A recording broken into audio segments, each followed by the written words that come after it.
Hello everybody, and welcome back to the Helix. Today on the Helix, we'll be going over just a bit of what I want to talk about today. Journey to Next was a pretty exciting set as far as spoilers go, but as far as what it does, I'm not real sure. I've been testing a lot of enchantment decks, and I'm really excited about the new Enchantress, the Eidolon of Blossoms, but I haven't got that to work yet because it seems just a bit fragile, because you either have everything you need, like the Eidolon of Blossoms, and it dies itself, and then like the sphere versions of the deck, the sphere of safety from Ravnica. That deck always kind of falls apart because you just lose to Gary, and that's not for fun.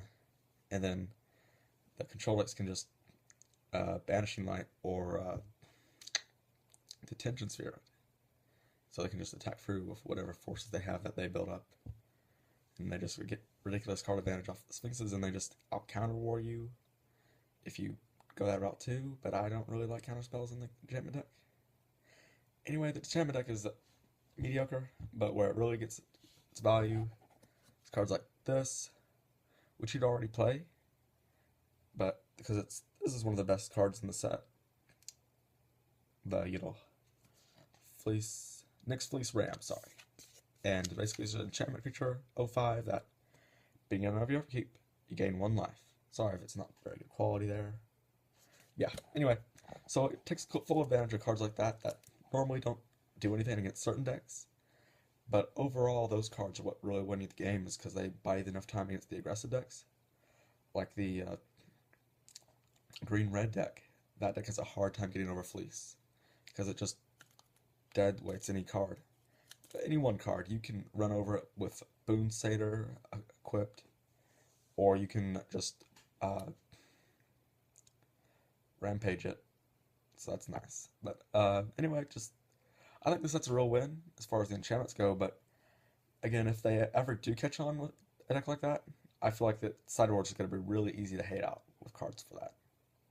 And then on a side note, just the control decks in general got a lot of ammo here, and like cards like Banishing Light and the 2-mana kill 4 power guy that can't be regenerated. It'll clause that doesn't apply to anything excluding the zombie.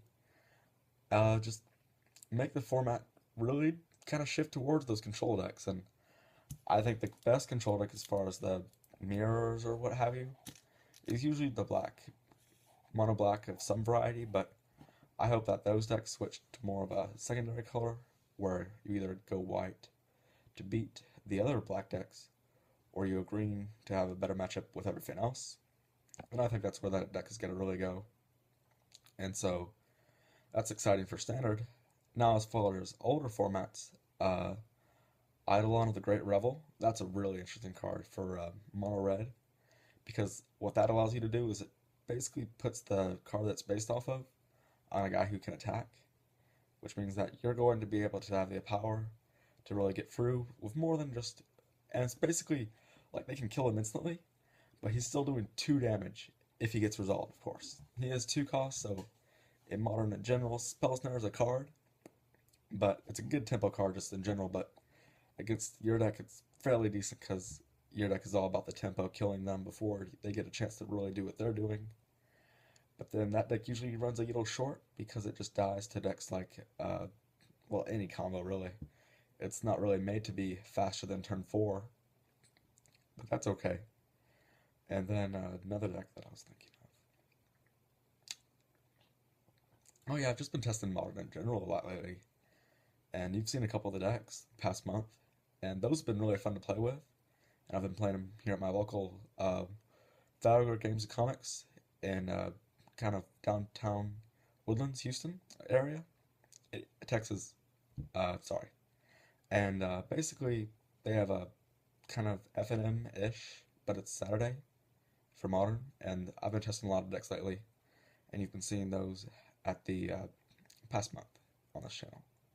And those have been really fun, and the deck that I found really the most powerful out of those is probably the Planeswalker deck if you'll go back to see it, because I've been a fan of Affinity for a while. Just it seems really fragile right now because it's so hated, because it is so good in this format right now, because it's either combo or ridiculously just doubting control decks that kill every creature that matter against other decks of aggro varieties in Modern. So, I think Affinity is a very good choice for Modern right now as far as aggro goes, even if it's being hated out, because it's just the only one that can outspeed the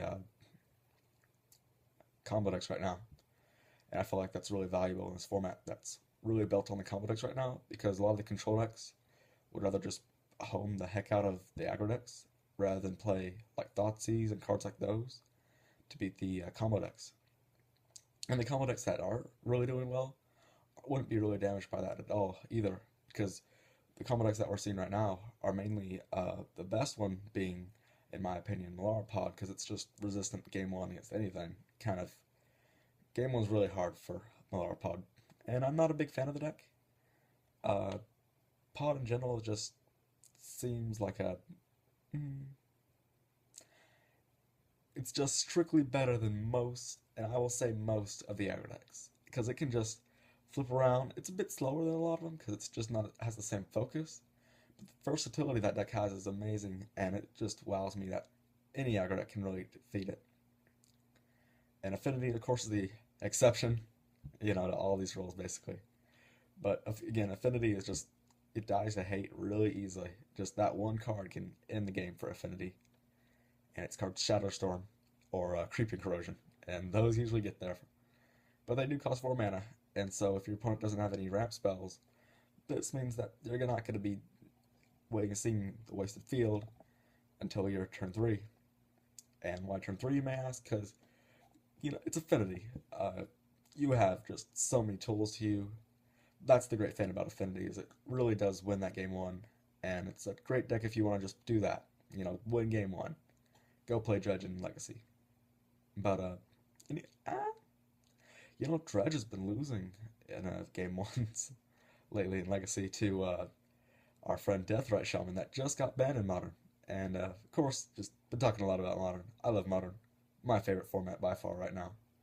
Getting a bit slow because I've been testing so much, it's kind of, inspiration's going away, but I'll have some interesting brews for you guys as soon as I figure out something new that's, I'd say, playable above. There's so many crazy combo decks, but, gotta find something that works a bit more than the average, like 50% without disruption. Those are pretty bad, yep. But, I found one last night that was pretty cool, so you might see that tomorrow or the next day. Again, I haven't been posting a lot lately, the last week, yeah. Anyway, because I've just been really busy. I'm a student, high school, and really enjoy my time there, but sometimes I get busy, and that's okay. But, I'm, of course, seeing you guys is sort of not my top priority, and I hope that you understand. And anyway, just thank you for listening to my ramblings, and as always, Jesus loves you.